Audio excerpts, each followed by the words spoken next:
Good morning student. बच्चों, आज आपके वीडियो का विषय है काल।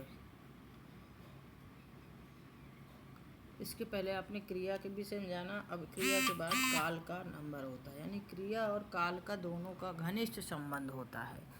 क्रिया और काल दोनों एक दूसरे से संबंध रखते हैं। क्रिया के बिना काल अधूरा, काल के बिना क्रिया अधूरा, एक दूसरे के पूरक कहे जाते हैं। काल का मतलब है क्रिया के जिस रूप से उसके समय का बोध होता है कि क्रिया किस समय हो रही है या हुई थी, या क्रिया के घटित होने का समय जिससे पता चलता है, उसे काल कहा जाता है। काल का मतलब होता है समय। तो क्रिया के जिस रूप से या जिस शब्द क्रिया के द्वारा यह ज्ञात हो कि क्रिया किस समय में हो रही है, या क्रिया का समय बताने वाले शब्दों को काल कहा जाता है।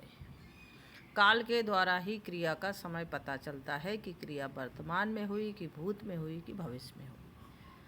काल के मुख्य रूप से 3 भेद हैं। पहला भूतकाल, वर्तमान काल और भविष्य काल। भूतकाल में क्रिया के बीत जाने का समय पता चलता है, यानी क्रिया हो चुकी है। इसकी पहचान होती है जब कोई वाक्य भूतकाल का बोलते हैं, वह खा रहा था, वह खा रही थी, वो खा रहे थे। इसमें वचन और लिंग बदलते रहते हैं। एक वचन से बहुवचन में जा सकते हैं, बहुवचन से एक वचन में, पुल्लिंग से स्त्री और स्त्रीलिंग से। जैसे वह खा रहा था, वह खा रही थी, तो यहाँ लिंग बदल गया। वह खा रहे थे, वे खा रहे थे, तो यहाँ पर थे में बहुवचन आ गया। इसी प्रकार जैसे इसमें भूतकाल का अंतिम शब्द होता है था, थी, थे, इससे इसकी पहचान होती है। वर्तमान काल में रहा है, रही है, रहे हैं। वह जा रहा है, वह जा रही है, वे जा रहे हैं। वे पढ़ रहे हैं, वो पढ़ रहा है, वो पढ़ रही हैं।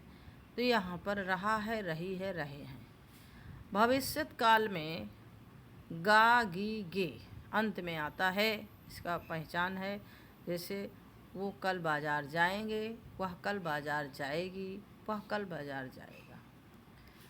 तो जाएगा, जाएंगे, जाएगी, लिंग भी बदला, वचन भी बदला। तो ये है भविष्यत काल।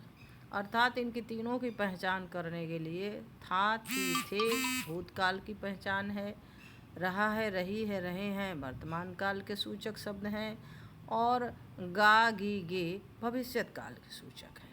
तो इस प्रकार से 3 काल हुए, भूत, वर्तमान और भविष्य। तो इस प्रकार से आज का यह वीडियो आपका काल के विषय में था।